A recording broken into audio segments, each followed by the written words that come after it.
Logan Paul is making headlines yet again. He's entering another collectible space, Guido Papi. This time, it is with manga, Guido Papi. Are you familiar with manga, or, you know, kind of like what it is? You ask me every single time, and I say yes. Yes, I think I do ask you that. And that is an unfair hey, question. dumbass is really unfamiliar with a bunch of shit. Do you remember this at all? Yo. Yeah? No? So let me fucking tell you. But yes, and these, okay, so it's, and how a lot of these anime work is they are introduced in something called Shonen Jump, which is a very popular Japanese magazine, which includes a whole lot of stuff from cartoon. Jump. Yeah, Shonen Jump, yes. So they include a bunch of stuff and news articles. It's kind of like almost like a newspaper, but a magazine combined into one, kind of like a whole amalgamation. But that's also where you get a lot of these quote unquote comic strip manga animations. For example, One Piece, which you're familiar with, Dragon Ball, Demon Slayer, Jujutsu Kaisen, all the big anime, Bleach, have all been introduced almost in this exact same way, coming out in a version of Shonen Jump or a magazine very similar. So Paul has entered the space, and 2 pieces of anime history are now his.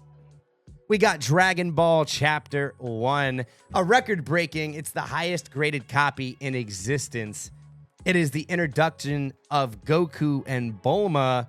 And Bulma is, you know, one of the sexiest girls in anime, at least according to a lot of people. Let me know in the comments who your waifu is. Gooners. Goddamn goontards.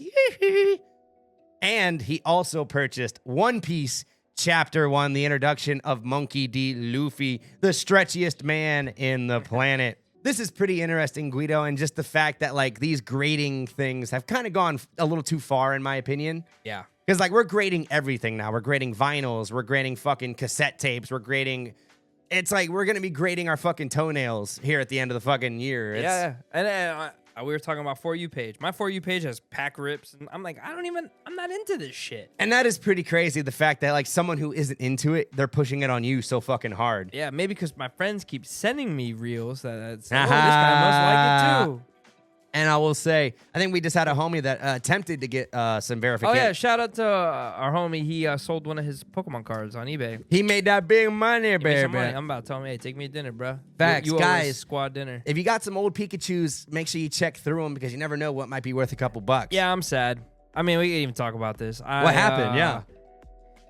Before I moved back in the day, like 2014, I had so much shit to move from one side of Florida to another, and I decided to man up at the time because collectibles and stuff wasn't so hot, at least that I know. And I sold for $1,000 cash a bunch of binders of NFL cards, baseball cards, unopened like boxes of baseball cards, Yu-Gi-Oh cards, Digimon cards, Pokemon cards, and I had some banger Pokemon cards. Magic the Gathering card. I had everything. I sold it all for $1,000. And I guarantee you, I don't want to toot my own horn, but I know I had some, at least for the Pokemon, at least $5,000, at least minimum there. Damn. So you definitely. I fucked up. And granted, the market was a lot different back then. I will say. Yeah, no influencers. I don't think the speculation was nearly as heavy. You know, a lot of stuff was a lot more available. Now it's like everything is fucking scalped. Everyone's fighting and bleeding each other out just to try to get the next Pikachu. Yeah. Now manga is under attack. You know, they're probably going to be coming for Yu-Gi-Oh next, and you know, it's kind of sad. And who knows? You know, have you heard about these? It's like these little rubber cubes that are going crazy. Neatos. They're called Neatos. Neato. It's like the new Labubu, bro. Ladies are beating the shit out of each other. It's like a little glob of goo in like different shapes and shit. I swear to God, we're like a bunch of degenerate, illiterate monkeys. I don't understand. Like, oh, shiny cube. It's all a distraction, you know. Show us the Epstein files. What the fuck? Yo, careful what you wish instead for. Of giving us the files, they're giving us fucking Neatos. And Logan Paul is out here buying Labubus and manga and shit. Now, before we move on, I'm going to let my boy, the manga animist, kind of break down the finer details of this transaction and why it's kind of a big deal. I mean, they're even grading these goddamn huge ass magazines now. This thing's like fucking like as thick as like a fucking yearbook. It's huge, and they're grading this shit. Like goddamn. Logan Paul has officially entered the world of manga by purchasing 2 of the rarest copies of manga that exist. Let's talk about it. Logan just announced that he purchased 2 graded copies of Stop Weekly smiling, Shonen bitch. Jump featuring One Piece and Dragon Ball. First up, we have Weekly Shonen Jump issue number 51, which contains the first ever chapter of Dragon Ball and first appearance of Goku and Bulma. I love Dragon Ball, bro. And see, I 100% get why this is a big deal. This is like close to the levels of like Superman #1 kind of vibes. If you're a fucking like Dragon Ball like oohoo, this is like there's not many items that kind of top this in terms of like specialness. It's like if you love Spider-Man, you have a Spider-Man #1 or anything like that. This is one of those items, and it's a 9.2 out of 10. Buddy got that cash money. He blowing it. He got that said, money. Fuck it. He's now in the collectible world. You know what I'm saying? No, and I think it is interesting. I'm actually excited to see how this stuff holds up in like 10, 20, 30 years. You know what I mean? Whether it's an investment or just kind of a fad like them goddamn boo-boos. This was graded a 9.2 and is officially the highest graded copy in existence. Pretty big deal. Now, I always wonder, like, I wonder if Logan Paul is slipping these motherfuckers a 20. But, hey, grade that shit a little higher. You know what I'm saying, twin? Come on with it. Because it's very technical, the things that they grade on. This is like a little bit too far to the left. Does everybody grade off the same? Can you is there possible to get your shit regraded and then get a higher score? Well, a lot of people, what they do is if let's say they get an 8, they'll break it and then resend it, and they'll sometimes get a higher score. Sometimes they'll get a fucking lower score. It's a very subjective thing, and that's why it's not a perfect thing.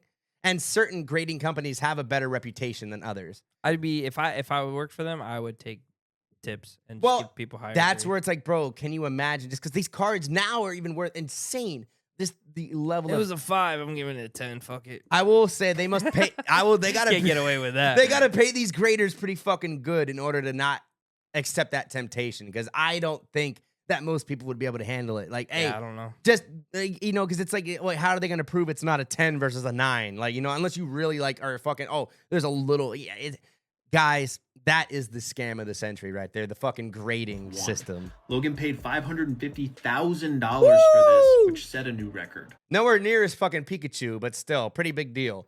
But it's also let you know that this is rare, but not as rare as this Pokemon card. Because that was fucking $16 million. But that was also iced out. I don't know how many millions of it was gold and diamonds. But he did the bling bling. That'd be kind of funny if he iced out these fucking magazines. It'd be a little too heavy, but he looked like T-Pain with the old put clock. The magazines in the chain. Yeah, exactly. It'd be like a huge one just with One Piece and Bulma. He also purchased Weekly Shonen Jump issue number 34. I ain't gonna lie, this looks really cool with Luffy on here. That's a fucking sick ass cover. And that's the other thing too, like these are the original, like some of the first animations from these artists too. So a very big deal, low-key. The very first chapter of One Piece and the debut of Monkey D. Luffy. Now, this was graded at a 9.0, which he claims is the second highest grade in existence. Now, you say claims on that one, so I don't know if it's so definitive on this Luffy one, because this is a little bit newer than Dragon Ball, so it may be a little less rare. But which there is a population of 3. Now, he didn't say how much this one cost and asked people to guess.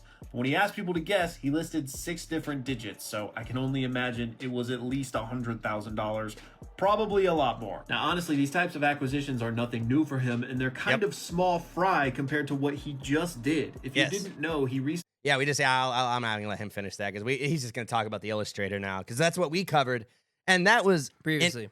And that was a bit... Yeah, we talked... And there's actually a section I clipped out just of the Logan Paul Pikachu stuff. Go check it out, because... It is interesting just to see how much money and it's, again, I bring it back to like there's starving children in this world. There are people dying of malaria and disease, and we're over here in America trading our fucking 9.9 Monkey D. Luffy fucking magazines and shit. It is kind of first class problems, guys, but that's why we're here. I mean, another first. Are my cards worth it? I got to get them graded in between my looks maxing and everything else I'm doing. Jesus. Low key, I would love to see like the topics that they talk about on like a fucking podcast in the Congo, because it's like. I just thought I was gonna reenact one, but I do not want to be canceled. You know what I'm saying? I could probably do a pretty good impression. Guido Papi is smart, politically savvy. I'm trying to not get in trouble here.